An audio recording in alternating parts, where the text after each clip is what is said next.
नमस्कार सर्वांना. Good morning. मी रेकी ग्रँड मास्टर सचिन आपल्या सर्वांचं आजच्या दुसऱ्या दिवसाच्या सेशन मध्ये हार्दिक स्वागत करत आहे. वेलकम वेलकम वेलकम या.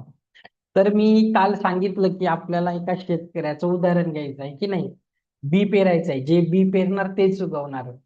मग पॉझिटिव्हिटी सकारात्मकतेचं बी पेरायचं आहे, मग त्याच्यासाठी फोकस पाहिजे. आता तुमचे व्हिडिओ बंद आहे तर कसा तुमचा फोकस लागणार? मागे व्हॉट्सअप मेसेज चालू आहे, इन्स्टा चालू आहे, मल्टीटास्क. शक्य असेल तर व्हिडिओ ऑन करा, नाही तर मग मला इंटरेस्ट येत नाही. हा, चला. थँक्यू सो मच डॉक्टर आणि त्या मॅम शिल्पा. चला. मग मला चेहरे दिसले तर शिकवताना इंटरेस्ट येतो की नाही. चला. आजचा फर्स्ट डे होता आपला. कालचा फर्स्ट डे होता म्हणून काय इंट्रोडक्शन होतं. आता आपण स्लोली स्लोली जाऊया. ओके, नीट समजून घेऊया. हा, महत्वाचे दिवस आहे. खूप छान ते ज्ञान आत्मसात करायचं आहे. तर बघा, काल मी तुम्हाला विचारलं नाही तर मला माहिती पाहिजे स्टुडंट कुठून आहे. तर मी नाशिकवरून आहे. ऑनलाईनच असतात आपले वेबिनार, समटाइम्स ऑफलाईन असतात. तर तुम्ही कुठून आहे फक्त मला चॅट बॉक्स मध्ये सांगा, म्हणजे थोडेसे बोट तुमचे थोडी एक्सरसाइज होईल ना. नाही तर बसल्या बसल्या बोर होतात. तुमच्या शहराचं नाव सांगा. पुणे, मुंबई, नाशिक, कोल्हापूर, सातारा, कुठून आहे सांगा बरं. चला, नाशिकवरून. चला, दीपक सर पुण्यावरून आहे. सांगली, नागपूर, धनश्री, नाशिक, गोरेगाव अकोलावरून आहे जयश्री. मग नांदेड, वर्धा. इतर वेळेस बाकीच्या स्टेटचे पण असतात, गोवा, गुजरात वगैरे. ह्या वेळेस नाही वाटतं. अथनी कुठे? अथनी मी पण मे बी फर्स्ट टाइम ऐकलं, सॉरी. संगमेश्वर, सुजाता मॅम, नगर. ओके. बघा, एक दुसरा स्टेट चालच, कर्नाटका. दीप्ती मॅम आहे, पिंपरी चिंचवड. ओके. बिदर, कर्नाटक. ओके. हैदराबाद. बघितलं की सोशल मीडियाची ताकद. सबकॉन्शियस माइंडला जर सांगितलं की मी सगळीकडच्या माणसांना येऊ दे मला शिकवायला, ऑफिसमध्ये जायची काय गरज आहे, ऑनलाईनही भेटून जातील. सबकॉन्शियस माइंड काल शिकवलं, प्रोग्राम करणं गरजेचं आहे. ओके. चला, थँक्यू सो मच. सर्वांनी सांगितलं, थँक्यू सो मच. मी नाशिक मधून आहे. चला, आता आपण शिकवायला घेऊया. आज आपण काय शिकणार आहे बघा. रेकी हा विषय खूप महत्वाचा आहे. पुढे जाऊन खूप लोक याच्यामध्ये करिअर करतात, कारण बघा, तुमचं म्हणजे स्वतःची लाईफ तर हील होते, कुटुंबाची होते, आणि तुम्हाला मे बी इंटरेस्ट असेल तर करिअर ऑपॉर्च्युनिटीज पण असतात. तर शिकायला खूप सोपं जातं. तर पुढे जाऊन काही शिका तुम्ही. ऍस्ट्रोलॉजी असेल, न्यूमरॉलॉजी असेल, एंजल थेरपी, रेकी, मनी रेकी असतं, क्रिस्टल थेरपी असतं. बरंच तुमच्या धर्मामध्ये प्रत्येकाच्या वेगवेगळ्या रिलीजन मध्ये तुम्हाला पुढे जाता येतं. विपश्यना असेल, काही असेल. पण रेकी तुमचा बेस खूप स्ट्रॉंग करते.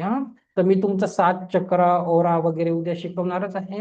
पण आज आयुष्यभर ही गोष्ट तुमच्या लक्षात राहील. तर आज मी शिकवणार आहे. बघा, काहींना थोडस बोरिंग वाटेल, पण शिकून घ्या. बेस माहिती पाहिजे, कारण उद्या तुमचा शक्तिपात होणार आहे, अटोनमेंट. तर कळालं पाहिजे अटोनमेंट का होत आहे. तर आज रेकी काय असते, रेकीचा इतिहास थोडक्यात समजूया. त्याचे 5 प्रिन्सिपल ते का फॉलो करायचे, आणि ते फॉलो केल्याने जीवनामध्ये किती सुंदर चेंजेस येतात, ते आज मी सांगणार आहे. आणि जाता जाता सगळं झाल्यावर पास्ट लाईफ मेडिटेशन घेणार आहे. पास्ट लाईफ मेडिटेशन खूप सुंदर असणार आहे. ते छान केलं की उद्याच्या अटोनमेंटची तुमची तयारी होऊन जाते. ओके. चला, आता आपण शिकवायला घेऊया. जे लोक आज फर्स्ट टाइम आलेले आहेत, एक 5 मिनिटात फक्त त्यांना रिकॅप देऊया आपण, आणि मग शिकवायला घेऊया. ओके. नाहीतर मग ते नवीन आहेत ना, त्यांना समजणार नाही. 1 मिनिट थांबा. नाहीतर त्यांना वाटेल काल काही शिकवलं. हे बघा. बघा, काल आपण फक्त बघितलं रेकी कुणी शिकायला पाहिजे. सिलेबस बघितला होता. 5 दिवस आपण काय काय शिकणार आहे. पेंडुलम डाउजर आहे, 7 चक्र, ओरा, खूप काही आहे. तुम्ही बरंच काही करू शकता. काल सांगितलं होतं the best gift in life is giving your self a second chance. तर सगळे आज पण जॉईन झाले आहेत कालची लोक. मी समजतो तुम्ही स्वतःला दुसरी संधी दिली आहे, आणि आपण पुढे जाणार आहे.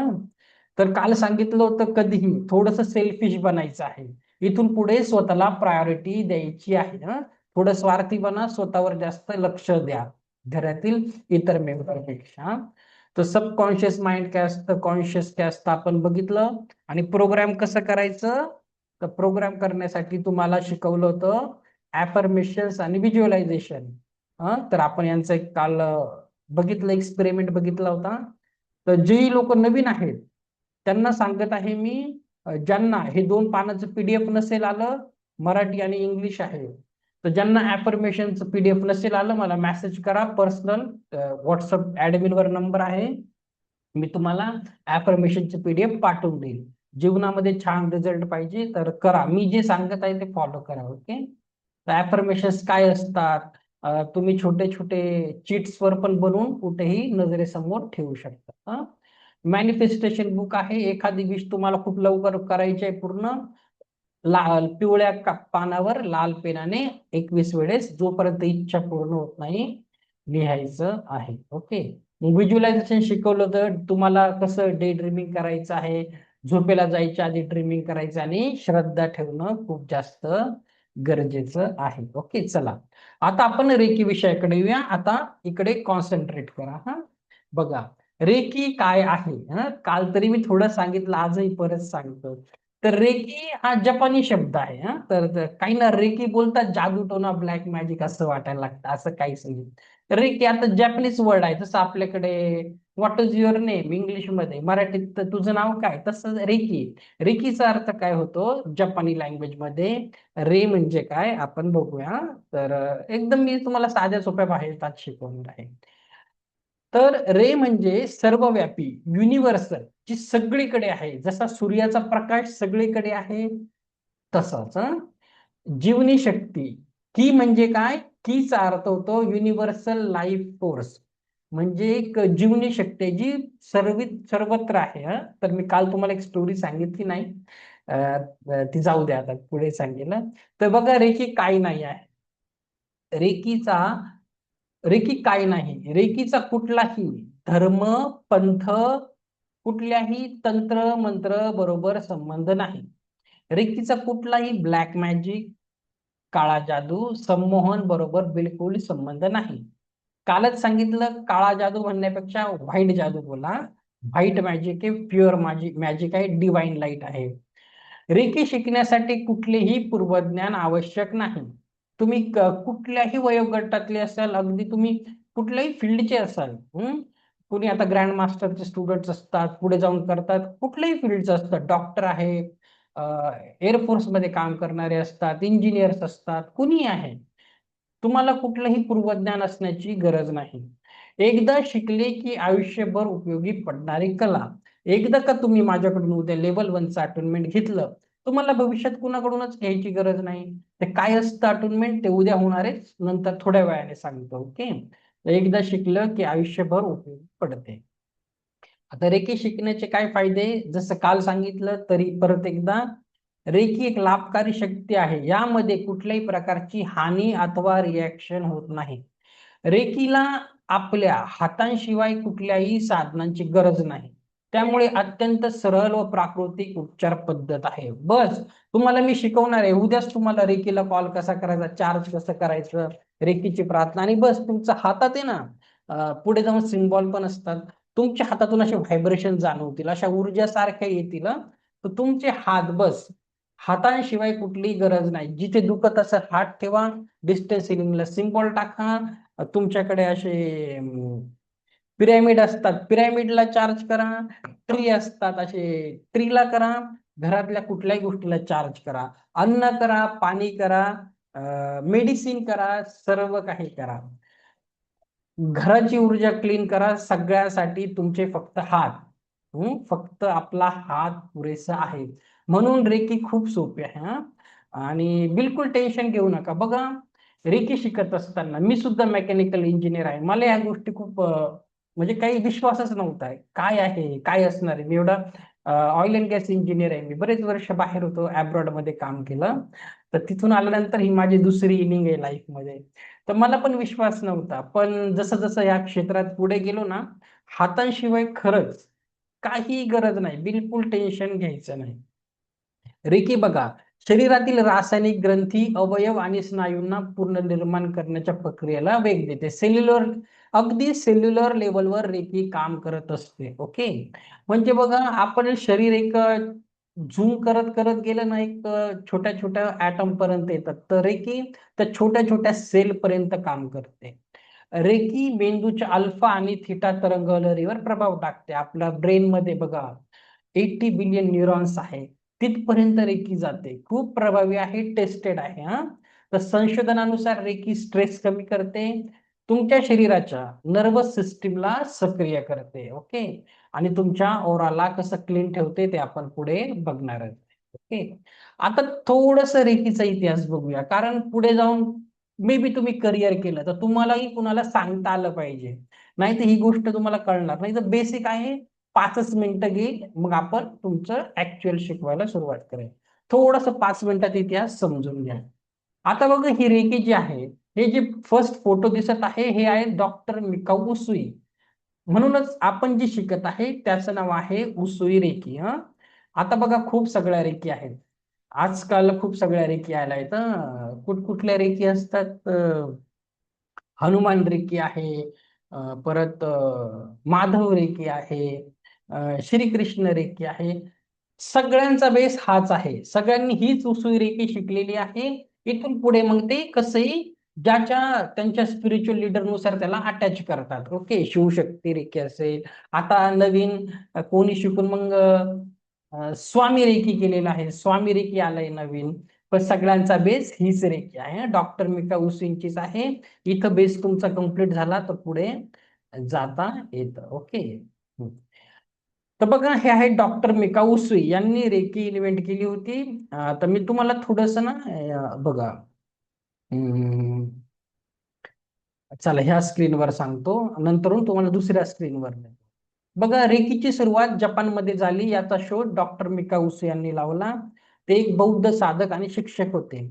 आता प्राचीन काळातील गुरु बिनस्पर्श उपचार कसे करत असत, हा प्रश्न त्यांच्या मनात होता. ह्या प्रश्नाचे उत्तर शोधण्यासाठी त्यांनी योग, ज्ञान, वेद आणि उपनिषदांचा अभ्यास केला. आता मी तुम्हाला ना काय करणार आहे, तुम्हाला दुसरं एक सांगतो.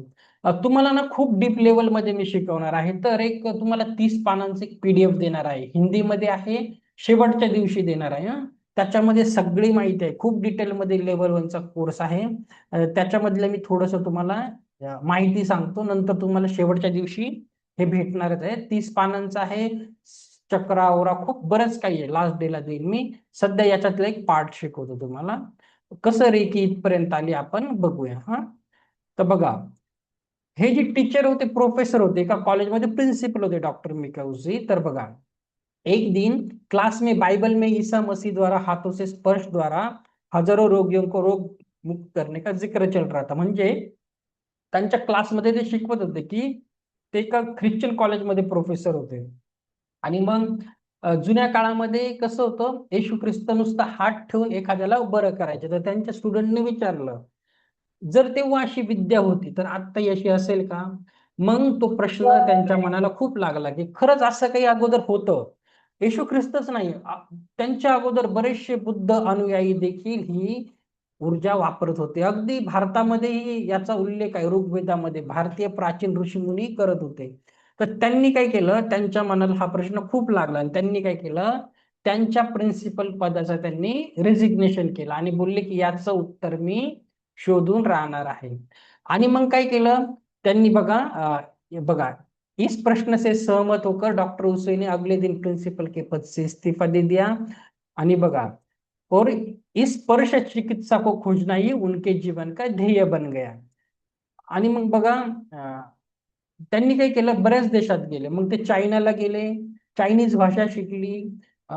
त्यांना त्याचं उत्तर भेटलं नाही पूर्णपणे. मग ते तिबेटला गेले, तिबेटियन भाषा शिकली, तरीही त्यांना उत्तर भेटलं नाही. मग ते भारतात आले, त्यांनी भारतात येऊन संस्कृत भाषा शिकली, भारतीय वेदांचा अभ्यास केला. त्यांना थोडंफार उत्तर याचं ऋग्वेद वगैरे मध्ये भेटलं, बऱ्याचशा वेदांमध्ये, पण पूर्ण नाही भेटलं. आणि मग काय झालं बघा, शेवटी काय झालं, त्यांनी सगळं करून शेवटी ते परत जपानला आले आणि त्यांच्या गुरूंना भेटले. ओके. आता त्यांच्या गुरूंना भेटले, तर गुरूंना सांगितलं की एवढं केलं पण मला उत्तर भेटलं नाही. मग त्यांच्या गुरूंनी काय सांगितलं, बघ, जितके पण महापुरुष आहेत त्यांना त्यांच्या प्रश्नांची उत्तरे ध्यानातून भेटली. जसं भगवान बुद्ध आहे, झाडाखाली बसून एनलाइटनमेंट भेटलं, तपश्चर्या करून. मॉडर्न डेज मध्ये बघा तुम्ही, ओशो असतील, रजनीश ओशो आहे, त्यांना एनलाइटनमेंट झालं. साईबाबा असतील, तेही अगोदर ध्यानाला बसून झालं. तर बघा कसं आहे, त्यांच्या गुरूंनी सांगितलं जर तुला उत्तर मिळवायचे असेल तू ध्यानाला बस, तुझे उत्तर तू मिळव. मग त्यांनी काय केलं, माउंट कुरामा नावाचा एक पर्वत आहे जपानमध्ये, खूप पॉप्युलर ठिकाण आहे, धार्मिक स्थळ आहे जपानला. तर ते त्या माउंट कुरामा नावाच्या पर्वतावर गेली आणि त्यांनी हातात असे दगड घेतले दिवस मोजायला, की जोपर्यंत मला माझ्या प्रश्नाचं उत्तर भेटत नाही मी असाच बसेल न खाता पिता. आणि त्यांनी तसं केलं आणि ध्यानाला बसले काही न खाता पिता. अगदी 21व्या दिवशी ना ते मरणासन्न अवस्थेत होते, की त्यांना वाटलं आता मी जायची वेळ झाली, आता काही राहीलच नाही. मग त्याच्यानंतर त्यांनी काय केलं, अगदी शेवटच्या दिवशी त्यांना एक कसं प्रकाश दिसला आणि असे सिम्बॉल्स त्यांना सगळे दिसले आणि ते आत्मज्ञानाची प्राप्ती झाली. तर खूप सुंदर आहे हे, तुम्ही शेवटच्या दिवशी पीडीएफ वाचा. त्यांचे प्रथम 4 चमत्कार आल्यावर त्यांनी कशी जखम बरी केली, एका मुलीचे दाढ दुखत होती ते कसं बरं केलं, त्यांच्या गुरूंना कसं बरं केलं, शेवटी मग त्यांना ती ऊर्जा भेटली. ओके.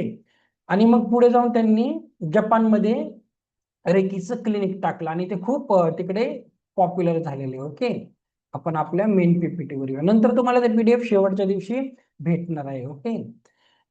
तर बघा शेवटी मग त्यांनी काय केलं, तिथे रेकीचं क्लिनिक टाकलं आणि ते खूप फेमस झाले. आता रेकी आपल्यापर्यंत यांच्यापासून कशी आली आपण बघूया. तर हे आहे डॉक्टर छिजिरो हयाशी. आता हे जपानमध्ये नेव्हल ऑफिसर होते, तर ते खूप इम्प्रेस झाले होते त्या विद्येपासून, की ते डॉक्टर मिकाऊसे असं लोकांना हील करतात. मग त्यांनी त्यांच्याकडून दीक्षा घेतली, शिकले रेकी, आणि यांनी तिथे त्यांचं हयाशी क्लिनिक टाकलं. जपान मधले नेव्हल ऑफिसर होते, मोठ्या पोस्टवर होते. हे पण खूप पॉप्युलर झाले आणि बरेच वर्ष यांनी काम केलं त्यांच्या बरोबर. पण मग इथून ग्रँड मास्टर वगैरे हा प्रकार कसा आला मी सांगतो. आता या आहे डॉक्टर हवायो तकाता. आता या युएस मध्ये राहायच्या, अमेरिकेमध्ये राहायच्या, आणि यांना स्टेज 4चा कॅन्सर होता. आता यांना काय करायचं होतं, काहीतरी हे नॅचरोपॅथी बघत होते, की काहीतरी नॅचरोपॅथीने मला बरं व्हायचं आहे. मग यांनी रेकी बद्दल ऐकलं होतं जपानला, मग त्या युएस मधून जपानला आल्या, शिजुरो हायशीकडून रेकी शिकली आणि यांचा कॅन्सर बराही झाला. मग त्या खूप इम्प्रेस झाल्या. मग त्यांनी काय केलं, ते बोलले की मी ही विद्या आता सगळीकडे पसरवेल. आता कशी, तुम्हाला माहिती आहे युएस मध्ये बऱ्याच सगळ्या देशाचे सिटीजन एकत्र राहतात.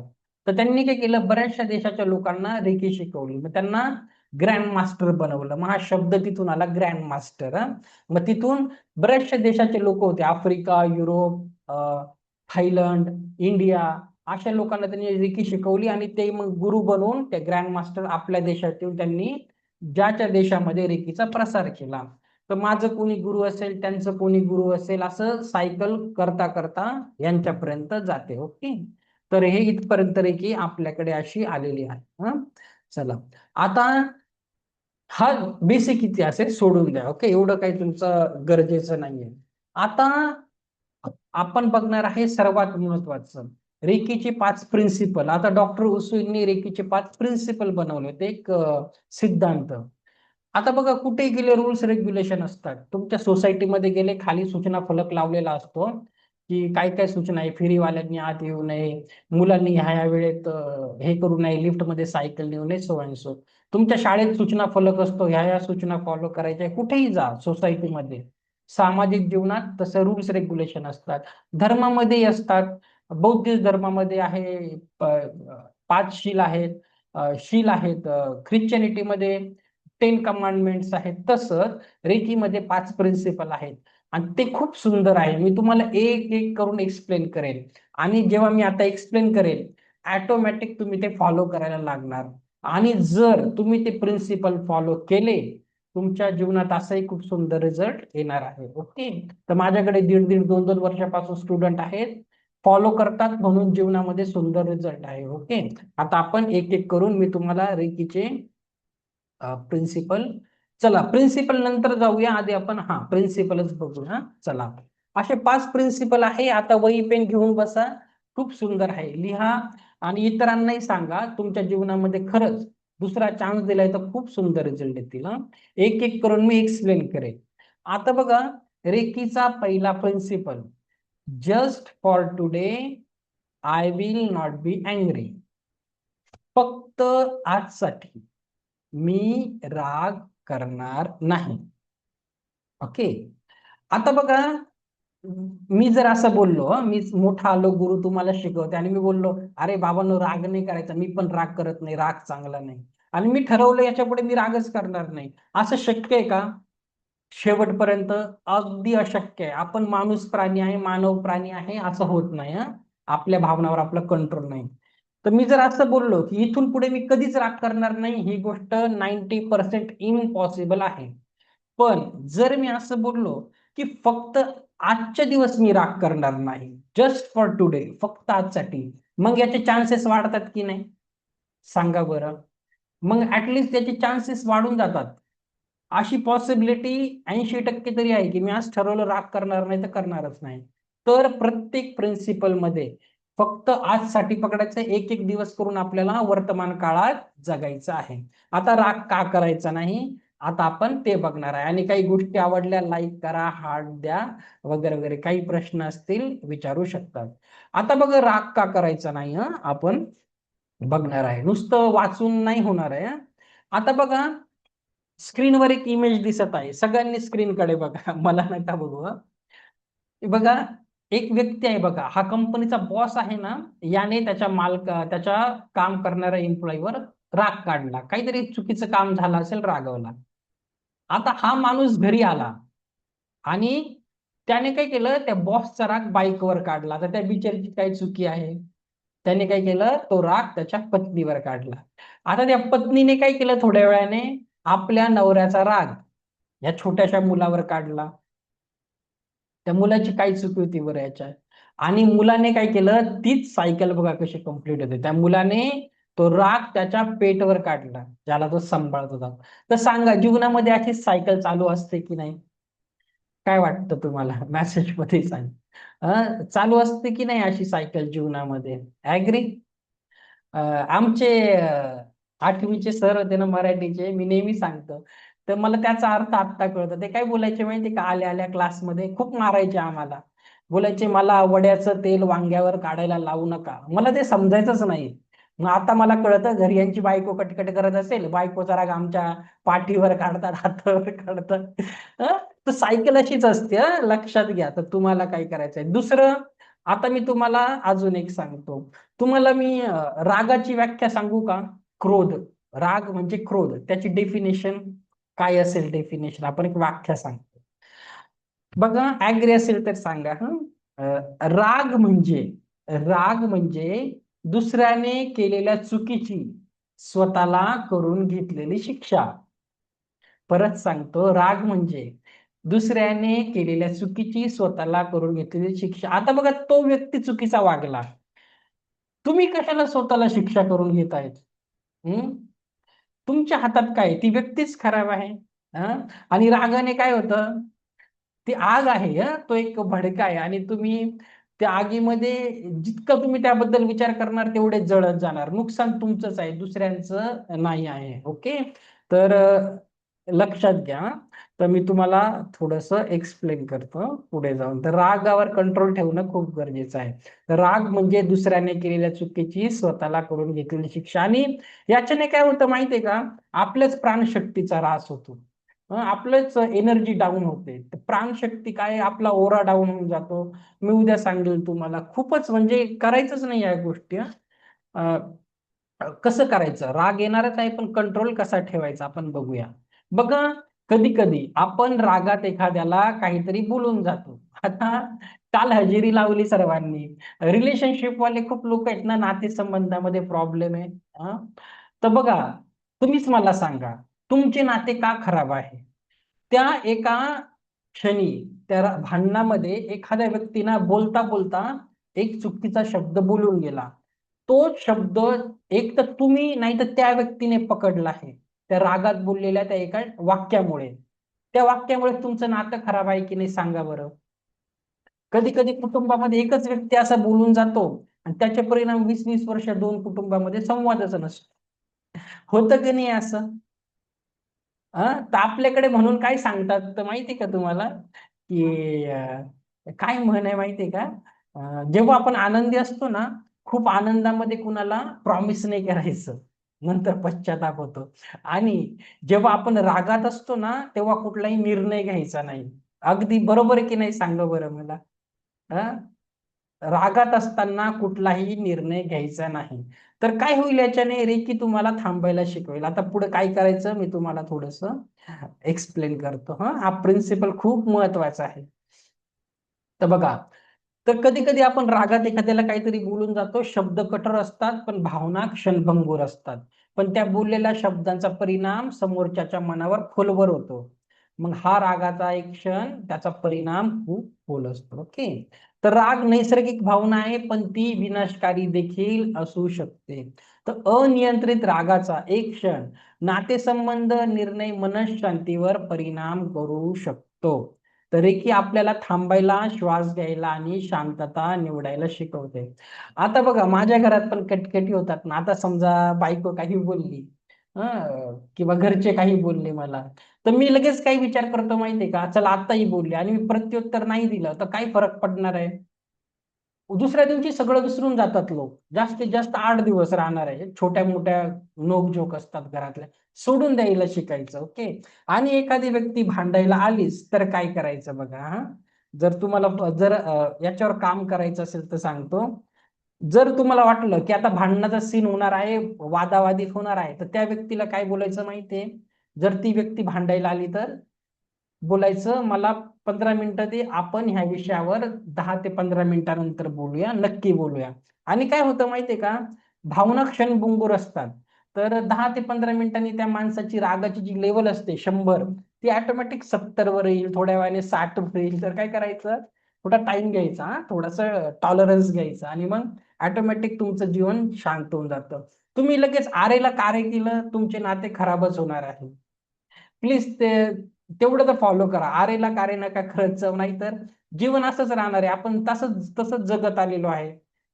नैसर्गिकरित्या आपण इगोइस्टिक लोक आहे. तुम्ही मान्य करा नाहीतर नका करू. तुम्ही इगोइस्टिक आहेत हां. माणूस माणसाचा स्वभावच तसा आहे. कोणी काही बोललं मी लगेच उत्तर देणार. पण आता रेकी जेव्हा तुमच्या शरीरात येईल, ऑटोमेट होईल, तुमचं जीवन ऑटोमॅटिक बदलायला लागेल. ओके. तर थोडंसं रेकी तुम्हाला नक्की थांबायला शिकवते. ओके. रागाचं झालं. आता पुढचा प्रिन्सिपल लिहून घेऊया. ओके. चला. हां, हां. आज दुसरा प्रिन्सिपल आहे, just for today I will not worry. फक्त आजसाठी, फक्त आजसाठी मी चिंता करणार नाही. अगेन मी असं बोललो, की याच्यापुढे मी चिंताच करणार नाही, अगदी अशक्य आहे. पण जर मी बोललो फक्त आजसाठी मी चिंता करणार नाही, जे होईल बघून घेईल युनिव्हर्स, होऊन जाऊ द्या. ओके. आता चिंता का करायची नाही? आता तुम्हीच मला सांगा हां. चिंता केल्याने आता इथे एक डॉक्टर मॅडम पण दिसत आहे कुणीतरी हां, डॉक्टर अनिता मॅम. आता सगळ्यांनी मला चॅट बॉक्समध्ये सांगा, सारखी चिंता केल्याने आपल्या शरीरावर कुठकुठले आजार होतात? सांगा बरं. ओव्हर थिंकिंगने काय-काय आजार होतात आपल्याला? तुम्हीच सांगा मला. मी नाही सांगत. चिंतेबद्दल आता तुम्हीच सांगा. कुठकुठले आजार होतात? थायरॉइडचा होतो, खूप हां, सततचं स्ट्रेसने मायग्रेन होतो. ओके. ओके. ओके. रक्तदाब बरोबर. Depression, BP. Okay. Okay. BP होतो. अजून काय होतं? डॉक्टर मॅडम पण आहेत. डॉक्टर अनिता मॅम तुम्हाला काय वाटतं कुठला आजार होतो? चिंता करून सारखी शरीरावर डार्क सर्कल्स. ओके. अजून ओके. आता तुम्हीच मला सांगत आहे एवढे सगळे दुष्परिणाम आहे. सारखंच चिंता करायची. मग कशाला करायची? तुम्हीच कशाला त्या आगीत जातात? आणि बघा, सर्वात मोठा आजार तर काय आहे? डॉक्टर बोलतात ॲसिडिटी होते. हां, तुमचं मणिपूर चक्र ते मी उद्या सांगेल तुम्हाला ॲसिडिटी वगैरे ते त्याच्यावर उद्या बोलू. शुगर होते. सर्वात बघा तुम्ही कधी कॅन्सरचे पेशंट बघितले आहेत? कॅन्सर कसा होतो? कॅन्सर सारखा आजार. ती व्यक्ती खूपच वर्षांपासून आतल्यात आहे ना ते तो विचार त्यांना खातो. तो कॅन्सर आहे ना खातो. तर नका करत जाऊ हं. प्लीज हा प्रिन्सिपल तुम्हाला एकदा रेकीत आल्यानंतर ऑटोमॅटिक तुमच्या जीवनामध्ये चेंजेस होतात. तरी सांगतो हा प्रिन्सिपल फॉलो करा, की आजच्या दिवस मी चिंता करणार नाही. इतके दिवस करत आलो ना, काही झालं का? बघूया मग उद्याही काही होणार नाही. तर चिंता करायची नाही. ओके.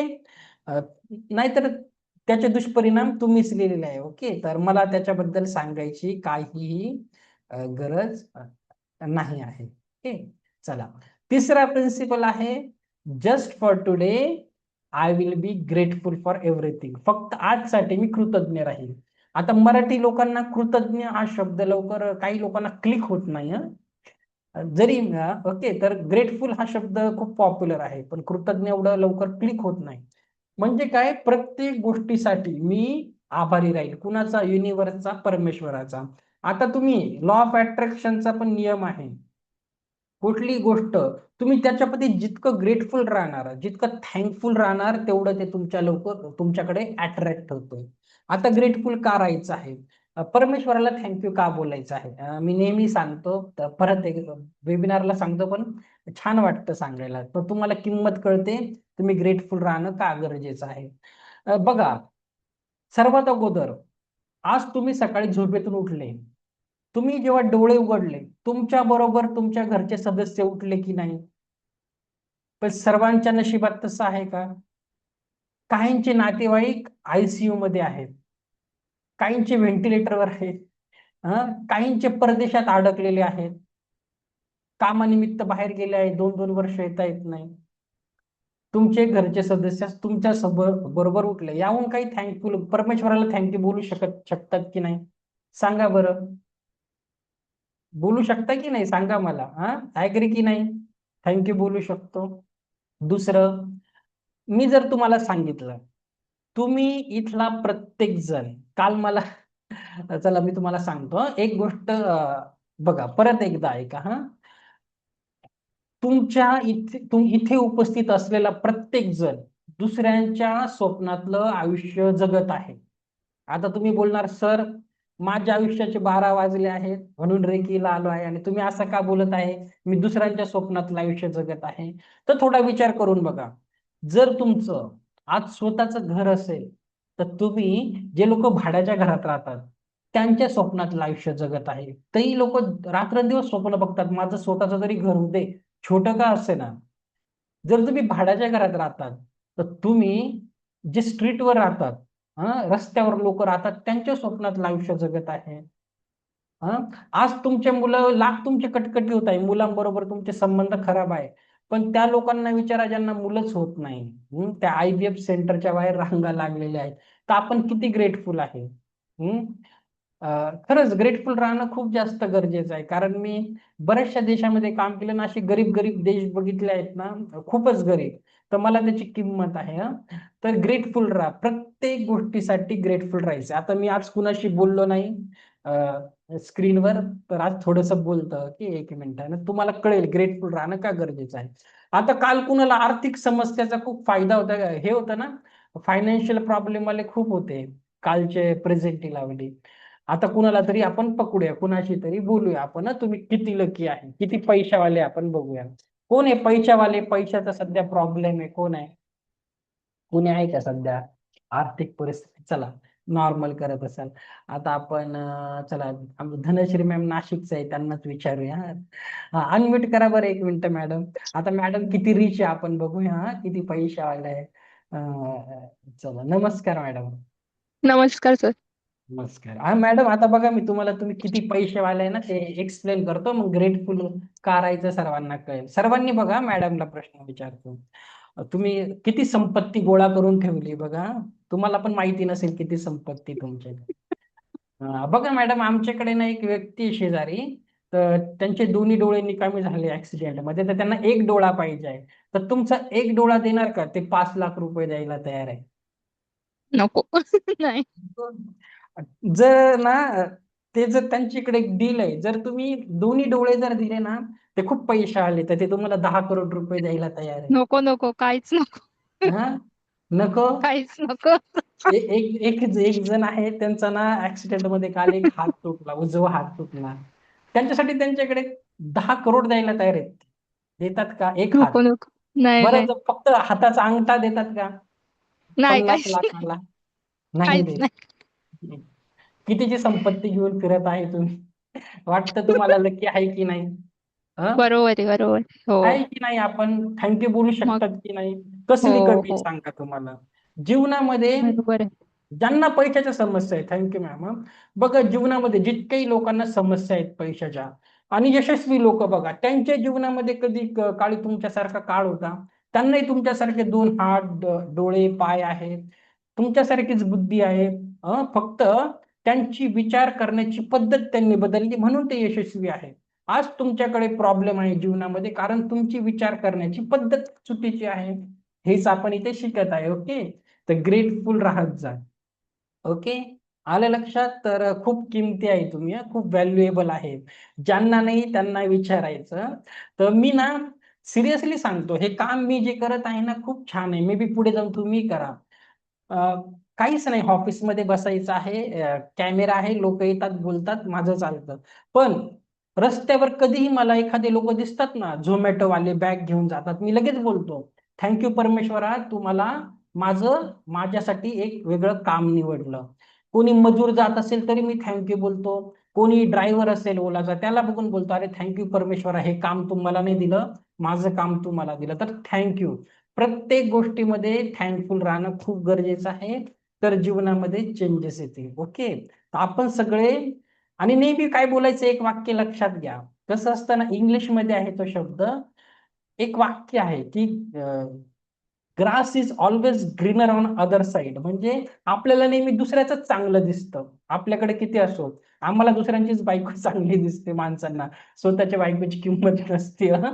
तसं नाही. याच्या पुढे नेहमी एक वाक्य बोलायचं. तुमचं काल मी सबकॉन्शियस माइंड शिकवलं, एक वाक्य नेहमी म्हणा. काय बोलायचं? Grass is always greener on my side. म्हणजे सगळं काही माझ्याच बाजूने चांगलं आहे. ओके, असं म्हणायचं आहे. बोलणार? ऍग्री की नाही? आणि हे एक वाक्य तुमचं जीवन खूप बदलू शकतं. ओके, आलं लक्षात? तर नेहमी असंच बोलायचंय, grass is always greener on my side. नेहमी माझं चांगलं बोलायचं, कारण आपण लोकांना बघतो, अरे याच्याकडे गाडी आहे, बंगला आहे, ते, पण तुम्हाला त्याचं दुःख माहिती आहे का? त्या बंगल्या मागे त्याच्याकडे फोर व्हीलर आहे, पण त्याचं टेन्शन माहिती आहे का? तो व्यक्ती किती काम करतो. सुखी तर तुम्ही आहे, पण तुम्हाला त्याची किंमत नाहीये. तर ग्रेटफुल राहा. ओके, चला ठीक आहे. खूप बडबड केली हा. आता चौथा प्रिन्सिपल बघूया. हा, फोर्थ प्रिन्सिपल काय आहे? Just for today I will do my work honestly. फक्त आजसाठी मी माझं काम प्रामाणिकपणे करेन. अगदी बघा, तुम्ही कुठल्याही हुद्द्यावर असा, तुम्ही शाळेत शिक्षक असाल, किंवा तुम्ही शाळेमध्ये पिऊन असाल, झाडू पोछा करणारे असाल, नाही तर प्रिन्सिपल असाल, सरकारी कर्मचारी असाल, प्रायव्हेट असाल, काही असाल, अगदी तुम्ही हाऊसवाईफ जरी असल्या तरीही तुम्हाला तुमचं काम प्रामाणिकपणे करायचं आहे. जर तुम्ही प्रामाणिकपणे हाऊसवाईफ असून देखील केलं नाही, तर तुमच्या घरातील जेवणावर कसा इफेक्ट पडतो ते मी तुम्हाला शेवटच्या दिवशी सांगेल. तर जरी हाऊसवाईफ असेल तरीही कुठलंही काम असेल तर ते आनंदाने करा. तुमचं सगळं काही देऊन करायचं, नाही तर मी क्लास फ्री शिकवताय म्हणून कमी देऊन चालेल का? मला माझं काम इमानदारीनेच करणं आहे. ओके, जे मी काम करेल इमानदारीने करेल. ओके, पाचवा प्रिन्सिपल, शेवटचा प्रिन्सिपल आहे, तरी लिहून घ्या. चौथं, फक्त आजसाठी मी माझं काम प्रामाणिकपणे करेन. Just for today I will do my work honestly. ठीक आहे, चलो ठीक आहे. पाचवा प्रिन्सिपल आहे, just for today I will be kind to every living thing. फक्त आजसाठी मी प्रत्येक सजीव प्राण्यावर दयाळू राहील. आता हा शब्द महाराष्ट्रामध्येच पॉप्युलर आहे, दुसऱ्या स्टेटमध्ये आहे की नाही मला सांगा. भूतदया. महाराष्ट्र साधू संतांचा देश आहे, राज्य आहे. तर भूतदया हा शब्द खूप पॉप्युलर आहे इथे. म्हणजे सर्व प्राणी मात्रांवर दया करायची आहे तुम्हाला. तर कुणी असेल, लिव्हिंग थिंग असेल, तुम्ही त्याला हेल्प करायची आहे. आता मी बोललो म्हणून असं नाही की प्राणी म्हणून दुकानात गेले, कुत्रा आलं नाही, त्याला 5 रुपयाचा पार्लेजी खायला दिला, टायगर बिस्किट दिला, असं नाही. म्हणजे तुमच्याकडून शक्य असेल तर कुणाही एका व्यक्तीची मदत करत जा. ओके, एखाद्या क्यू मध्ये उभे आहे, तुम्हाला काही नाही तर त्याला खरंच गरज असेल तर पुढे जाऊ द्या. एखाद्या दिवसातून करून बघा, ऍटलिस्ट एका व्यक्तीची तरी मदत करून बघा. आणि ते जे समाधान असतं झोपेला जायच्या आधी, ती व्यक्ती थँक्यू बोललेली असते, भले ना बोलो, पण तुम्हाला मदत करायची आहे. ओके, तर दया, भूतदया दाखवायची आहे. ओके, एवढे प्रिन्सिपल आहे. आवडले प्रिन्सिपल? काही अवघड आहे रेकीचे प्रिन्सिपल? काही असं काही नाही ना, न फॉलो करण्यासारखं? करणार? ओके, आय होप तुम्ही करणार. ओके, चला, थँक्यू सो मच. चला, आता आपण पुढे शिकायला घेऊया. चला, 5 प्रिन्सिपल एवढे आयुष्यात नेहमी फॉलो करा. पुढे गेलं तर मी सारखं रिमाइंड करून देईल हं. चला, आता बघा, थोडं कन्फ्युजन दूर करतो. रेकीमध्ये लेवल्स असतात. आता जे तुम्ही शिकत आहे ना, बघा, पुढे जाऊन रेकीमध्ये कसं असतं सगळं एक्सप्लेन करतो, नाही तर कन्फ्युजन होणार नाही तुम्हाला. जी तुम्ही शिकत आहे ना, ती रेकी लेवल 1 आहे. हे एंट्री बेस प्रशिक्षण असतं. इथे तुम्हाला रेकीचा इतिहास, स्वतःला रेकी कशी द्यायची हे शिकवलं जातं. 7 चक्र ओरा काय आहे, तुम्हाला लेव्हल 1चं अटुनमेंट करून दिलं जातं आणि स्वतःचे उपचार कसे करायचे, ओरा वगैरे क्लीन कसा करायचा, इतरांचे बेसिक लेवलवर उपचार करायचं शिकवलं जातं. ते तुमचं 5 दिवसापर्यंत होऊन जाईल. सेकंड लेवल, याच्या पुढची लेवल सेकंड लेवल असते, याला लेवल 2 बोलतात. पण याच्यामध्ये काय असतं, आता तुम्हाला कुठलाही सिम्बॉल शिकवला जाणार नाही. उद्या सिम्बॉलचं अटोनमेंट नसतं, सिम्बॉलचं पुढच्या लेवलला असतं. तर याच्यामध्ये तुम्हाला सिम्बॉल शिकवले जातात. बघा, अशी सिम्बॉल्स असतात, तर ते सिम्बॉलचं अटोनमेंट करून दिलं जातं. आणि लेवल 2 मध्ये खास बात काय असते माहितीये का? 1 मिनिट. लेवल 2 मध्ये होतं काय, तुम्ही डिस्टन्स हिलिंग शिकतात. म्हणजे लेवल 1 ला व्यक्ती समोर पाहिजे, त्याच्यावर हात ठेवायचे, तुम्ही हिलिंग देऊ शकतात. पण पुढच्या लेवलमध्ये तुम्ही डिस्टन्स हिलिंग करू शकतात. व्यक्ती दुसऱ्या शहरात असेल, दुसऱ्या गावात असेल, शेजारच्या रूम मध्ये असेल, तरी तुम्हाला तुमच्याकडे सिम्बॉल असतात, तुम्ही सिम्बॉल्सने दुसऱ्यांना रेकी देऊ शकतात. जसं उद्या मी तुमचं अटोनमेंट करणार आहे, मी एका ठिकाणी बसेल नाशिकमध्ये आणि तुम्ही वेगवेगळ्या ठिकाणी आहे, तरी पण मी तुम्हाला अटोनमेंट देऊ शकतो, तुमच्याशी कनेक्ट होऊ शकतो, कारण माझ्याकडे सिम्बॉल्स असणार आहे. तर लेवल 2 मध्ये तुम्हाला सिम्बॉल्स शिकवले जातात. ओके. आणि मग तुम्ही लेवल 1 शिकल्यानंतर तुमचं रेकीने उपचार करण्याची इफिशियन्सी 10% होऊन जाते. लेवल 2 शिकल्यानंतर तुम्ही रेकीच्या 50% क्षमतेने कुणाची उपचार करू शकता. त्याच्यानंतर लेवल 3 येतं. लेवल 3 मध्ये तुम्हाला एक सर्वोच्च सिम्बॉल असतो, त्याचा मास्टर सिम्बॉल डायकेमिओ, त्याचं अटोनमेंट करून दिलं जातं. डीप मध्ये खूप ऍडव्हान्स हिलिंग टेक्निक शिकवल्या जातात, सायकिक अटॅक वगैरे, आणि तुम्ही रेकीच्या 100% क्षमतेने उपचार कुणाचेही करू शकतात. मग त्याच्यामध्ये खूप येतं, क्रिस्टल थेरपी आहे, डाउजिंग आहे, ते डीप मध्ये मग शिकवलं जातं. चौथा स्तर असतो तो टीचर लेवलचा असतो, 4 डिग्री असतं. जसं मी टीचर आहे, तर मग त्याच्यानंतर तुम्ही इतरांना शिकवू शकतात. असे रेकीचे काही लेवल्स असतात. ओके. तर असे सिम्बॉल असतात, 4च सिम्बॉल असतात, जास्त सिम्बॉल नाहीये ट्रेडिशनल रेकीमध्ये. ओके. बाकी अदर करुणा रेकी वगैरे मध्ये एक्स्ट्रा सिम्बॉल असतात. आता बघा, अटुनमेंट म्हणजे काय. आता परत ज्यांना कुणाला भविष्यात वाटेल, की जे लोक युट्यूबवर पण रेकॉर्डिंग बघत आहेत त्यांच्यासाठी सांगत आहे. ओके. तर शक्तिपात काय आहे, मग केल्यानंतर तुम्ही विचारतात सर शक्तिपात तर झाला पण ते होतं काय, तर तुम्ही आजच्या दिवसाची रेकॉर्डिंग बघून घ्यायची आहे. ओके. तर अटुनमेंट म्हणजे काय, आता मी तुम्हाला एक्सप्लेन करतो. आता प्रत्येक व्यक्तीमध्ये आध्यात्मिक ऊर्जा ग्रहण करण्याची नैसर्गिक क्षमता असते. जेव्हा आपला जन्म होतो, आपल्याकडे खूप हे असतं. ओके. खूप शक्ती, पॉवर असतात. परंतु ही ऊर्जा योग्य प्रकारे संतुलित आणि सक्रिय करण्यासाठी रेकी मास्टर विशेष ऊर्जा हस्तांतरित करतो. ओके. तर तुमच्या चक्रावर काम केलं जातं आणि तुम्हाला रेकीच्या व्हायब्रेशन बरोबर उच्चतर कंपनाशी जोडलं जातं. आणि यामुळे विद्यार्थी रेकी ऊर्जा स्वतःसाठी आणि इतरांसाठी प्रभावीपणे वापरू शकतो. ओके. तर तुम्हाला ते कसं केलं जातं, ते द्यायची कशी, ते तर ग्रँड मास्टर शिकवलं जातं. बाकी तुम्हाला फक्त उद्या येऊन भक्तिभावाने फक्त सरेंडर होऊन बसायचं आहे. तर अटुनमेंट नंतर काय होते, रेकी ऊर्जा कायमस्वरूपी सक्रिय होते, तुमच्या ओरा चक्रावर ऑटोमॅटिक काम व्हायला लागतं, तुम्ही कुणाचे उपचार क्षमता वाढते सेल्युलर लेवलवर, आणि तुमची आत्मिक उन्नती होते. ओके. तर खूप सुंदर रिझल्ट येतात. तर हे खूप टेक्निकल झालं, मी तुम्हाला साध्या साध्या भाषेमध्ये अटुनमेंट काय सांगतो, हे खूप टेक्निकल आहे, ते वाचून समजणार नाही. आता बघा, अटुनमेंट शक्तिपात हा शब्द कसा आला, आता बघा कसं असतं. एक तुम्हाला मी जुनं उदाहरण देतो. शक्ती कशा, जसं आपला जन्म होतो ना, आपल्याकडे खूप पॉवर्स असतात, पण कालांतराने कशा कमी होतात. आणि त्या आपल्याकडे नसायलाही पाहिजे, लहान असताना त्या योग्य वेळेतच यायला पाहिजे. आता वेगवेगळे प्रकार आहे, प्रत्येक धर्मामध्ये वेगवेगळे प्रकार असतात. आता शक्तिपात अटोनमेंट गुरु शिष्य परंपरेने दिला जातो, जसं रेकीमध्ये दिला जातो.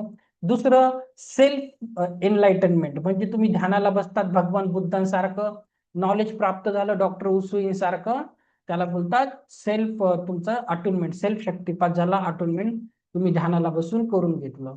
ख्रिश्चनिटीमध्ये असतं बाप्तिझम बोलतात, त्यांच्यामध्ये खूप इम्पॉर्टंट आहे हा. तर ते त्या व्हायब्रेशनशी, त्या उच्च कंपनाशी त्याला कनेक्ट करतात तसं करून. तर प्रत्येक धर्मामध्ये वेगवेगळं आहे.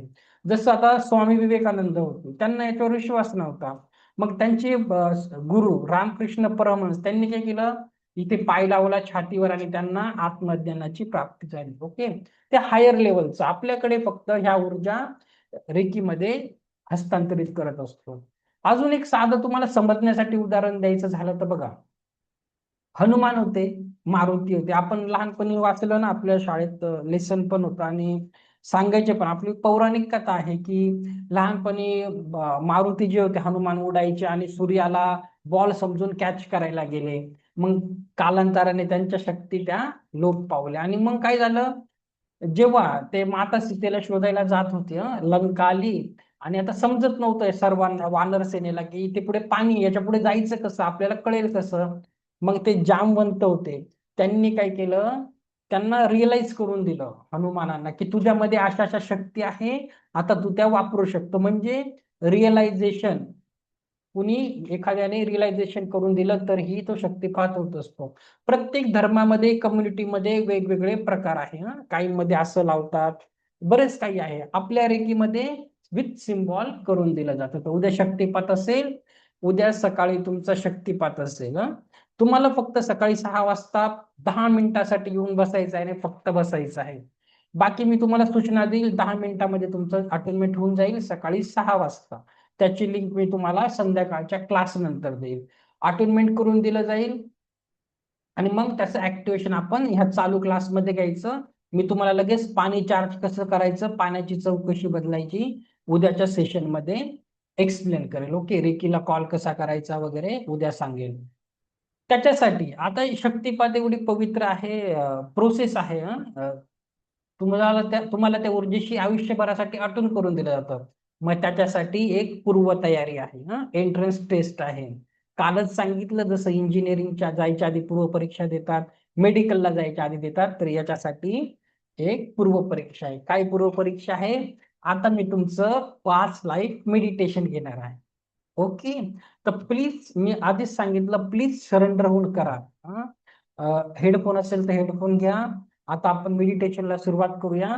15 मिनिटाचं मेडिटेशन आहे.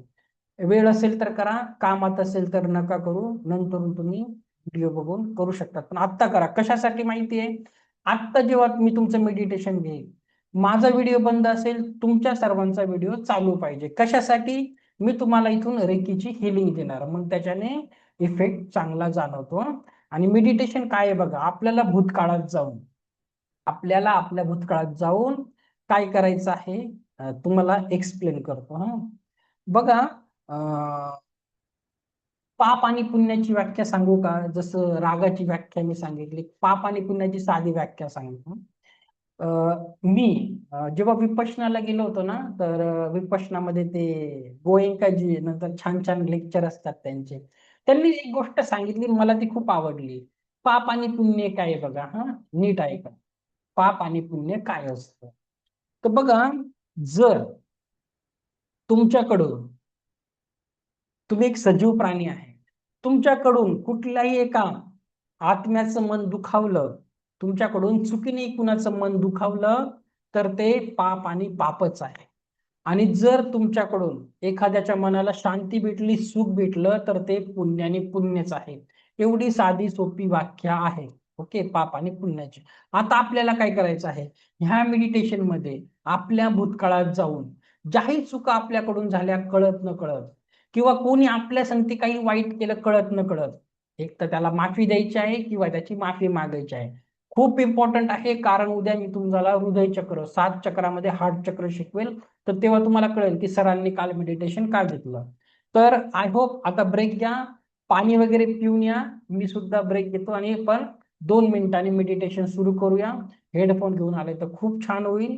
आणि बस मला ऐकायचं आहे. ओके, चला जरा वॉशरूम वगैरेला जाऊन या, 2-3 मिनिटात चालू करू. ओके, पाणी वगैरे पिऊन या आणि द्या स्वतःला हे हे 15 मिनिटं द्या, खूप छान रिझल्ट येतो. ओके, पाणी वगैरे पिऊन या, 2-3 मिनिटात आपण स्टार्ट करूया. ओके.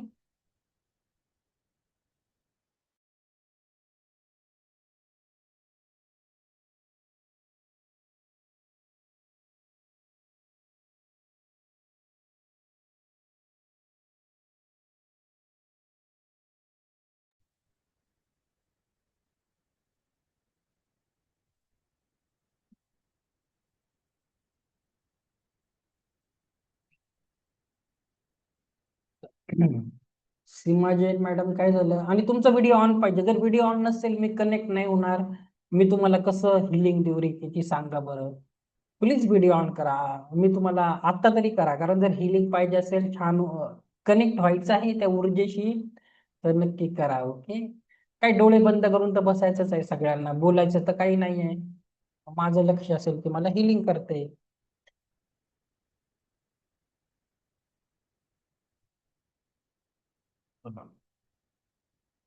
आलं, 1-2 जण थांबा. विद्या मॅम येऊ द्या. 1-2 स्क्रीनवर नाही आले तर गडी मिळेल ना.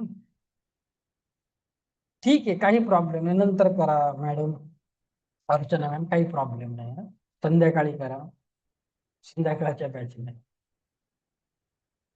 चालेल. ज्यांना नाही जमत संध्याकाळची बॅच. चला.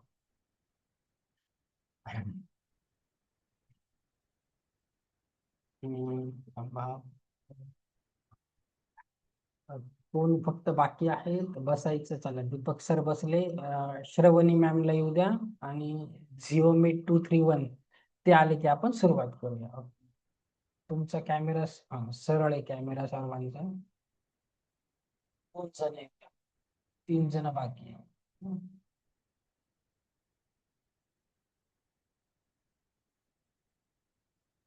ओके, जया डोंगरे मॅम आल्या का तुम्ही? ओके, नाही तर फक्त तुम्ही दिसत नाही, फक्त थोडासा भाग.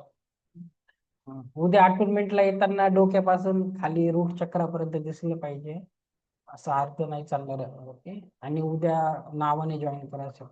चला ठीक आहे, आले तर मॅडम येतील थोड्या वेळाने. चला ठीक आहे. आता माझा व्हिडिओ बंद असेल. बसताना कसं बसायचं? आपला पाठीचा कणा ताठ असेल तर खालच्या ऊर्जावरती छान ट्रॅव्हल होतात. तर पाठीचा कणा ताठ ठेवा, डोळे बंद. फक्त मला ऐकायचं आहे, सरेंडर होणं, जस्ट लिसन टू मी. चलो ठीक आहे. Xiaomi 2312 मॅम, बसून घ्या. चला स्टार्ट करूया आपण. आजच्या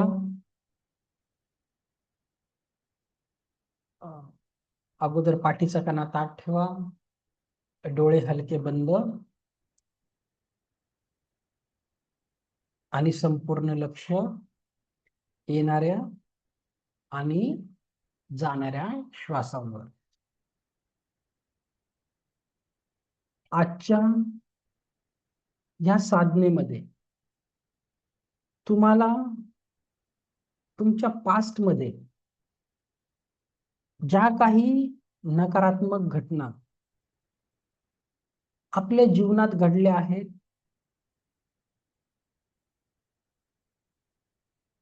त्या नकारात्मक घटनांसाठी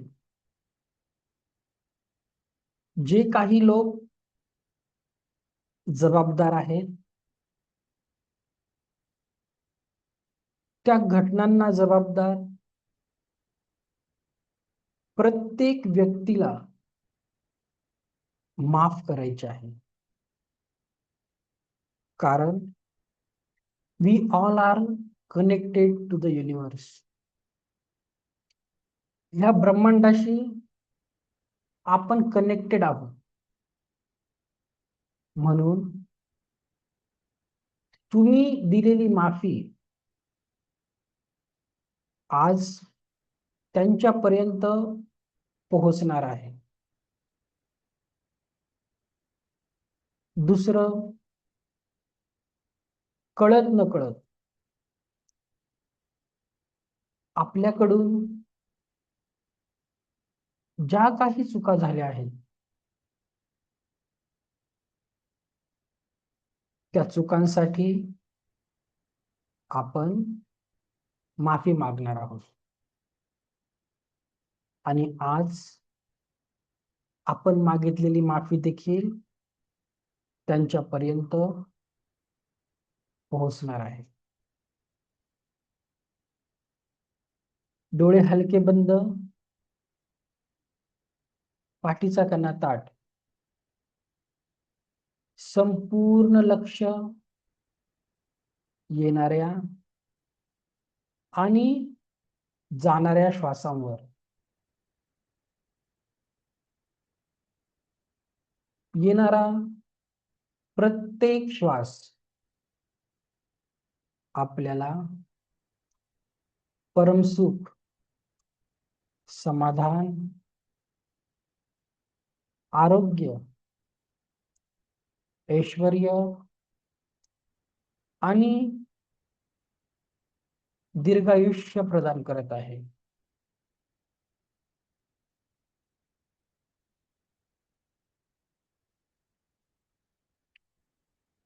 आणि जाणाऱ्या प्रत्येक श्वासासोबत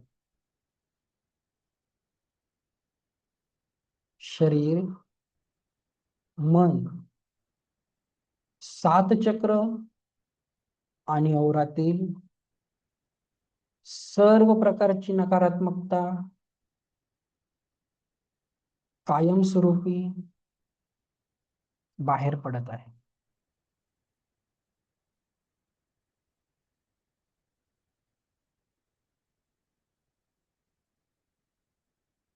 आजच्या या साधनेमध्ये आपण अगदी आजपासून आपल्या जन्माच्या क्षणापर्यंत ज्याही सफरिंग आपण सहन केले आहेत, ज्याही निगेटिव्हिटी सहन केल्या आहेत, त्या सर्व निगेटिव्हिटींना आपण कायमस्वरूपी डिलीट करणार आहोत.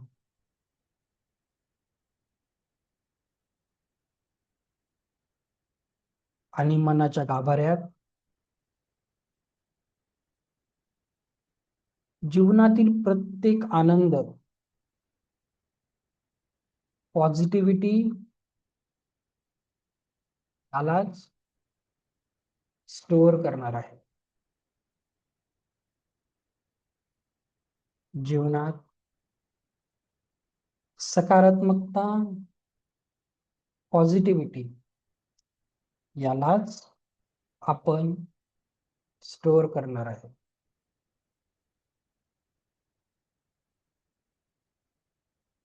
चला एका सुंदर प्रवासाला जाऊया.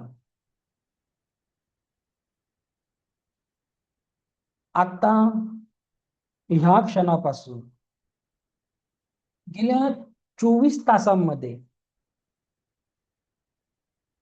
जेही क्षण आपण जगलो, पॉझिटिव्ह किंवा नेगेटिव्ह,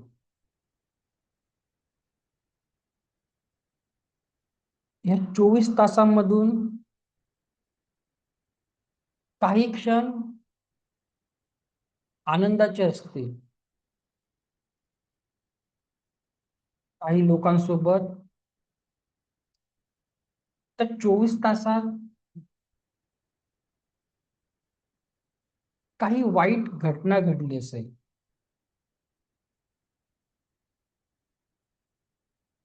एखादा दुःखाचा क्षणही आला असेल, त्या सगळ्या नकारात्मक घटनांना जबाबदार असलेल्या प्रत्येक व्यक्तीला माफ करा.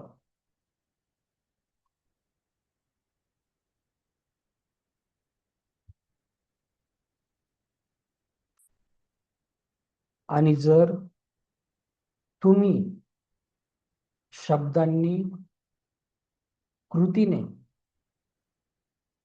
कुणाला दुखावलं असेल तर त्याची मनोमन माफी मागा.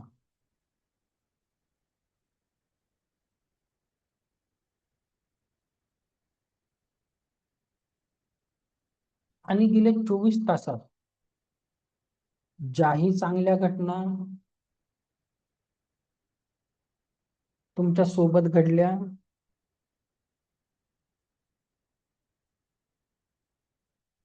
त्या प्रत्येक चांगल्या घडलेल्या घटनांना मनाच्या गाभाऱ्यात कुलूप बंद करा.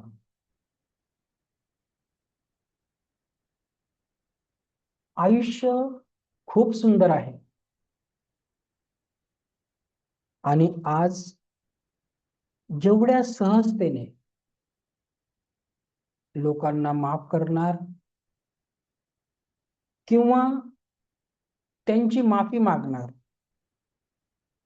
तरच जीवनाचा अत्यंत आनंदाचा अनुभव आपण घेऊ शकणार आहे.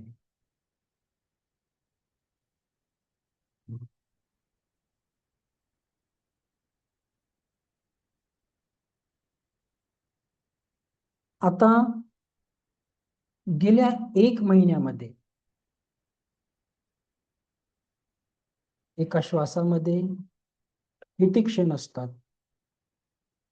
तर गेल्या 1 महिन्याचे क्षण बघा.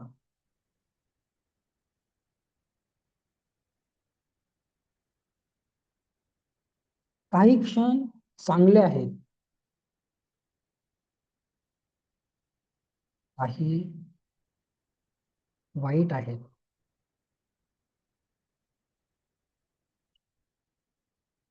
एखाद्याने तुम्हाला खूप दुखावलं असेल,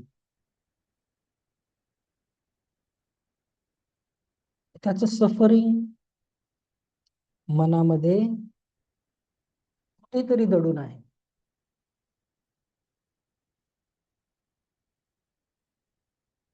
त्याचं खूप मोठ्या लेवलवर सफरिंग मनामध्ये कुठेतरी दडलेलं आहे.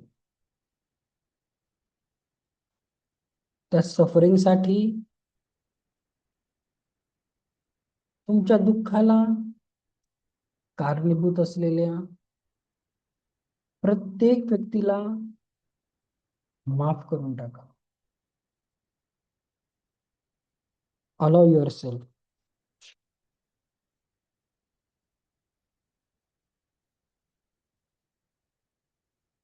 कठीण आहे खूप माफ करणे,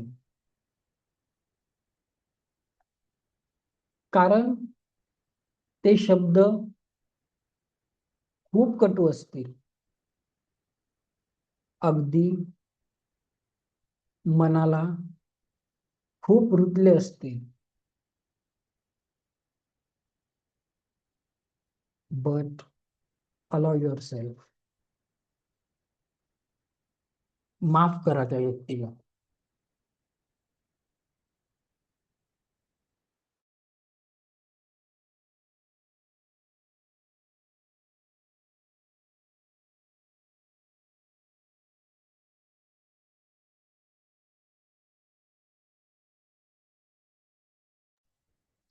आणि गेल्या 1 महिन्यात जर तुमच्यामुळे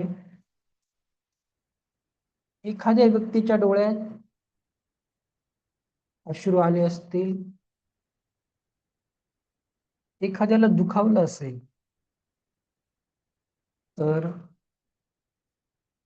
मनोमन त्याची माफी मागा.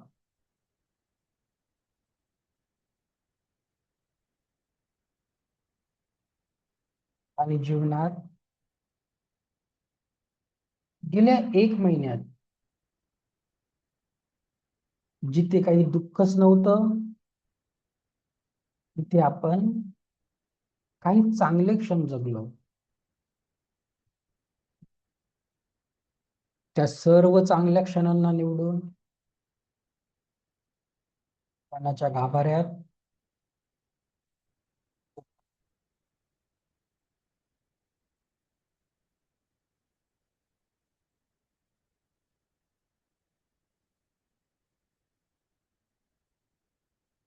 आता गेल्या 1 वर्षाचा काळ आठवा.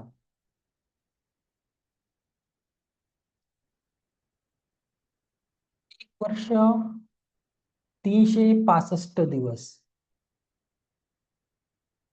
खूप मोठा काळ आहे.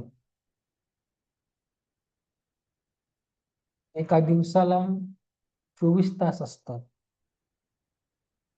365 दिवसांच्या 24 तासांमध्ये ज्या ज्या लोकांनी तुम्हाला दुखावलं आहे त्या सर्व लोकांना माफ करून टाका.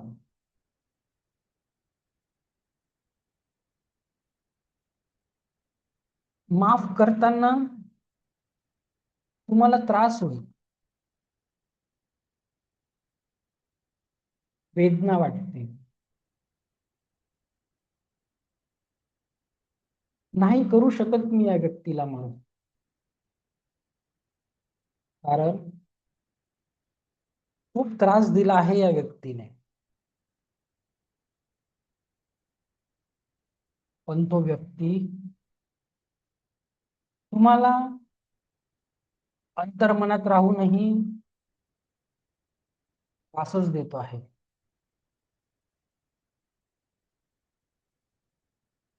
तुम्ही आज जर त्या व्यक्तीला त्याने दिलेल्या त्या त्रासाला बाहेर काढले नाही,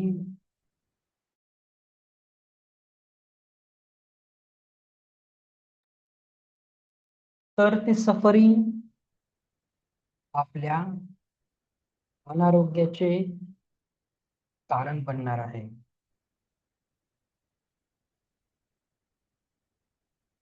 म्हणून त्याला माफ करा. कितीही त्रास दिला असेल त्याने,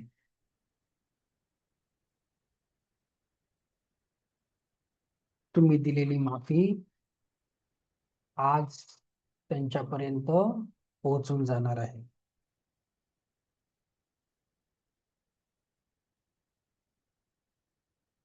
आणि कळत न कळत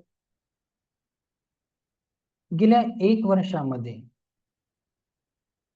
आपण कोणाला दुखावलं असेल, किंवा या 1 वर्षामध्ये कोणी जवळचा व्यक्ती आपल्यापासून खूप लांब गेला असेल, त्याची माफी मागा. कळत न कळत जर एखाद्या व्यक्तीसाठी आपण चुकलो असेल तर त्याची माफी मागा. आणि गेल्या 1 वर्षातील सगळ्या चांगल्या क्षणांना मनाच्या गाभाऱ्यात कुलूप बंद करा.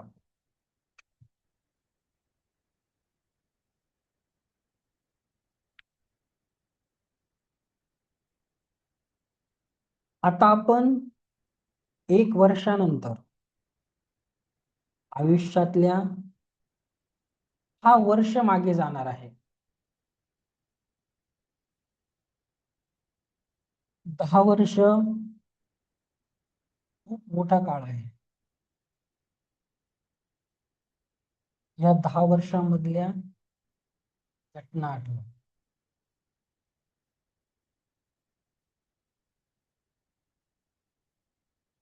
या 10 वर्षात एखाद्या खूप जवळच्या व्यक्तीला तुम्ही कायमस्वरूपी गमावलं असेल,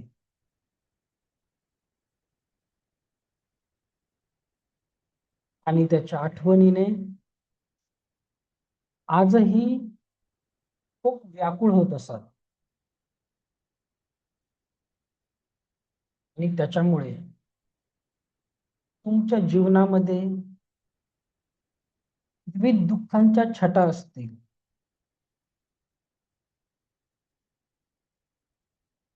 आजही त्या आठवणीमुळे, त्या व्यक्तीच्या कमतरतेमुळे जरी तुम्ही दुःखी होत असाल, त्या दुःखातून बाहेर पडण्यासाठी त्या व्यक्तीच्या सगळ्या चांगल्या आठवणींना मनाच्या गाभाऱ्यात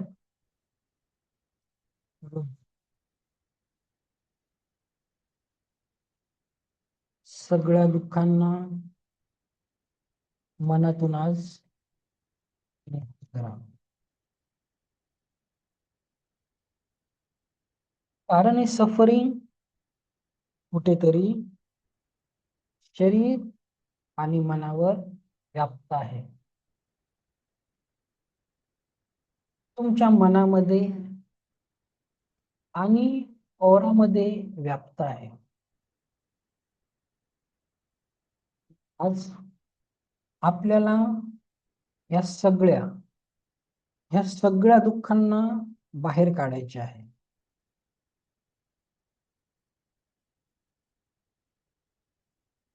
कारण ते सफरिंग आपल्याला अनारोग्य देते.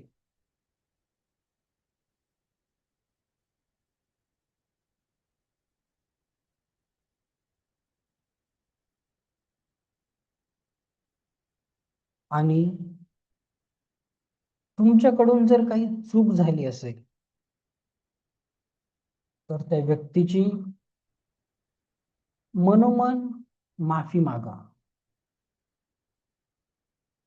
अलाव करा, स्वतःला परवानगी द्या त्या दुःखातून बाहेर पडण्याची. आणि त्या व्यक्तीबरोबर घालवलेल्या सर्व आनंदाच्या क्षणांना मनाच्या गाभाऱ्यात कुलूप बंद करा.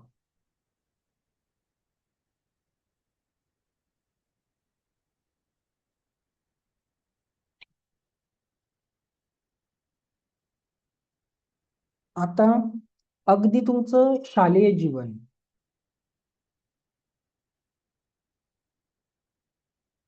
महाविद्यालयीन जीवन, स्कूल डेज, कॉलेज डेज, तुमचं करिअर आणि आत्ताच्या या क्षणांमध्ये अनेक लोकांबरोबर तुमची मैत्री झाली.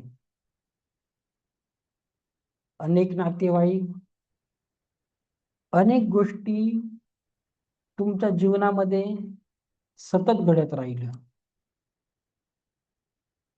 जीवन म्हणजे एकानंतर एक येणाऱ्या घटनांचा क्रम होता. या घटनांच्या क्रमामध्ये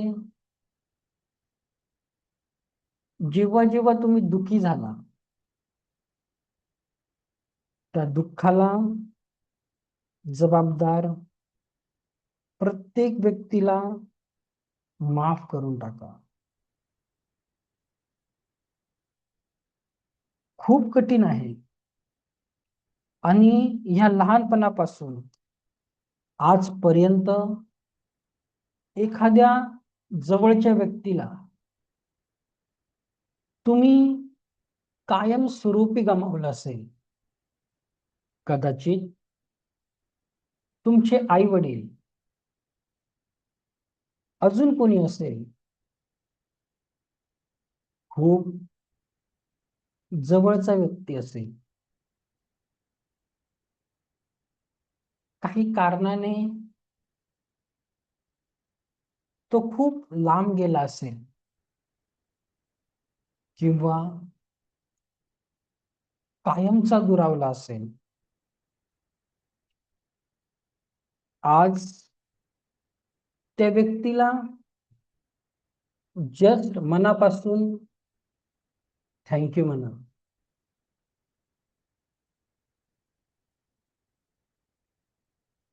जर त्याच्या आठवणी चांगल्या असतील तर थँक्यू म्हणा, आणि दुःख दिले असेल तर सॉरी म्हणा.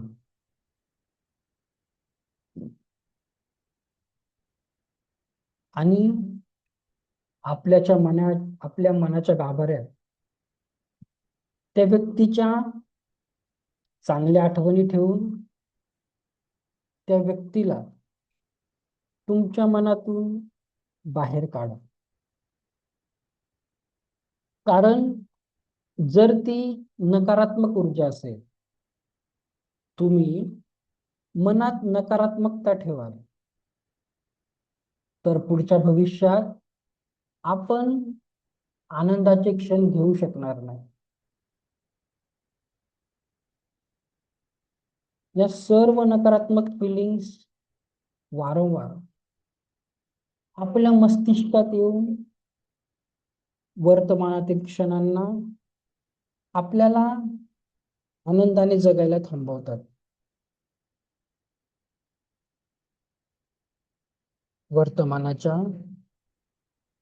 आनंदाच्या क्षणांना त्याला जगायला थांबवतात.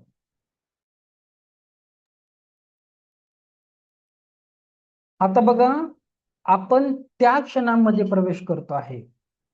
तो क्षण म्हणजे आपला जन्मदिवस. ज्या दिवशी तुम्ही ह्या पृथ्वीवर पहिला श्वास घेतला, त्या दिवशी तुम्ही या पृथ्वीवर पहिला श्वास घेतला, तेव्हा तुमच्या आई वडिलांनी बघा ते छोटस बाळ हातात घेतलं, आणि तुम्हाला पाहता क्षणी तुमच्या आई वडिलांना झालेला तो आनंद बघा. तुमच्या पहिल्या दर्शनाने तुमच्या आई वडिलांना झालेला तो आनंद अनुभवा. आणि त्यावेळेस ईश्वराने तुमच्या हातात एक कोरी पाटी दिली होती. तुमचं जीवन अगदी सुखाने, समाधानाने आणि आनंदाने जगण्याची ईश्वराने तुम्हाला एक कोरी पाटी दिली होती. आता बघा, हा ईश्वर तुमचा परमपिता पुन्हा नव्याने ही कोरी पाटी आता तुमच्या हातामध्ये देत आहे. ह्या कोऱ्या पाटीला हृदयाशी घेऊन घट्ट पकडा. ही कोरी पाटी हृदयाशी घेऊन घट्ट पकडा, कारण त्यावर तुम्ही आता नव्या जीवनाचे स्वप्न लिहिणार आहे, नवीन पॉझिटिव्हिटी येणार आहे, आणि चेहऱ्यावर एक सुंदर स्माइल आणायची आहे. कारण ही स्माइलची ऊर्जा तुम्हाला तुमच्या जीवनामध्ये नवा आनंद देणार आहे, नवीन सुख देणार आहे. जणू हाच तुमचा नवीन जन्म झाला आहे. परमसुखी, समाधानी, आरोग्य संपन्न, ऐश्वर्य संपन्न जीवन जगण्यासाठी त्या ईश्वराने आज तुम्हाला नवीन ऊर्जा, नवजीवन दिले आहे. Smile, smile, smile. चेहऱ्यावर एक आतून प्रकटणारे स्माइल. आजपासून पुढे या स्माइल ऊर्जेने तुम्ही ज्याच्याही ओरामध्ये प्रवेश कराल, जी ही व्यक्ती तुमच्या आजूबाजूला असेल, त्याच्या चेहऱ्यावर तुमच्या अगदी उपस्थिती मात्रेने एक सुंदर स्माइल क्रिएट होणार आहे, एक दिव्य स्माइल क्रिएट होणार आहे. Smile, smile, smile. जसं आपल्या जीवनात सगळ्यात महत्वाचा दिवस आपला वाढदिवस, कारण त्याच दिवशी आपण या पृथ्वी तलाचा भाग बनलो. तर इथून पुढे आता प्रत्येक दिवसच आपल्याला आपल्या आयुष्याचा बर्थडे सेलिब्रेट करायचा आहे. Keep smiling, keep smiling, keep smiling. आजपासून तुम्ही जिथे जाल तिथे फक्त आनंद आहे, सुख आहे, समाधान आहे, आरोग्य आहे. Yes, you are the best, you are the best, you are the best. त्या ईश्वरानंतर स्वयं तुम्ही क्रिएटर आहात. स्वयं क्रिएटर तुम्हीच आहात. तुम्हीच आहात तुमच्या जीवनाचे शिल्पकार. तुम्हीच आहात तुमच्या जीवनाचे शिल्पकार. Smile, smile, smile. आजपासून आपण आपल्या जीवनाला परमसुख, समाधान, आरोग्य, ऐश्वर्य आणि दीर्घायुष्याने परिपूर्ण करणार आहे. हे ईश्वर असंच होऊ दे, हे ईश्वर असंच होऊ दे, हे ईश्वर असंच होऊ दे. तथास्तु, तथास्तु, तथास्तु. Thank you, thank you, thank you so much. जेव्हा कधी तयार असाल, हळूवार डोळे उघडायचे आहे. डोळे उघडायला कुठलीही घाई करायची नाही. Thank you, thank you, thank you so much. चला, धन्यवाद सर्वांना.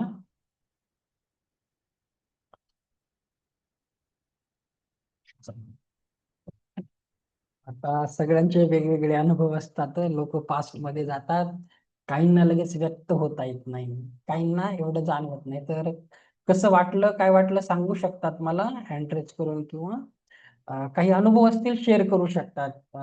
मी आधीच सांगितलं शेअर करायचं. काय कुणी इथे कुणाला ओळखत नाही, मनातलं असेल सांगून टाका की झालं तुमच्या बरोबर असं, लेट इट बी. ओके. काही लोकांना मग व्यक्त होताच येत नाही.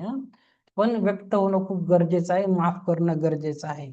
उद्या मी तुम्हाला थोडस डीप मध्ये सांगेन. ओके. चला, थँक्यू. चला, माफ करणं कठीण आहे का जाईल ते उद्या मी तुम्हाला डिटेल मध्ये सगळं 7 चक्रांची माहिती उद्या सांगेन ना. चला, थँक्यू सो मच. उद्या बघा, उद्या सकाळी 6 वाजता यायचं आहे.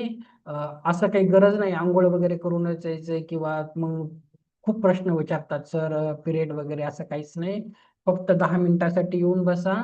आणि 10 मिनिटामध्ये 6 वाजता आले की 6:10 पर्यंत होऊन जातो अटोनमेंट. ज्यांना नाही पॉसिबल होणार त्यांच्यासाठी वर्किंग वाले जे आहेत त्यांना सॅटर्डेला मी दुसऱ्या दिवशी करून देईल. ओके, काही प्रॉब्लेम नाही. ओके, तर उद्या सकाळी यायचं आहे. त्याची लिंक मी संध्याकाळच्या बॅच नंतर टाकेल, नाहीतर ते लोक कन्फ्युज होऊन जातील. उद्या सकाळी 10 मिनिटासाठी यायचं आहे 6 वाजता, आणि क्लासमध्ये ऍक्टिव्हेशन करून दिलं जाईल. रेकीला कॉल कसा करायचा, रेकीची प्रार्थना, पाणी चार्ज कसं करायचं, 7 चक्र आणि औराचा डीप मध्ये अभ्यास. मग उद्याच सांगेल पेंडुलम डाउजिंग वगैरे कसं बनवायचं, कारण गुरुवारी तुम्हाला डाउजर शिकवायचं, पेंडुलम डाउजिंग. ओके. चला, थँक्यू सो मच. झालं, कुणाला काही क्वेश्चन आन्सर असतील विचारून घ्या, डाऊट वगैरे विचारलं. ओके, चला ठीक आहे. चला, थँक्यू सो मच. चला, आवडलं सर्वांना. ओके, तुम्ही पण पार्टिसिपेट केलं, थँक्यू सो मच. चला, तर सर्वांनी मला ऐकून घेतलं, थँक्यू सो मच. सर्वांचे खूप खूप आभार. आपण उद्या सकाळी 6 वाजता भेटूया, आणि क्लासमध्ये रेग्युलर 10 वाजता तर यायचंच आहे. ओके. चला, thank you, thank you, thank you so much.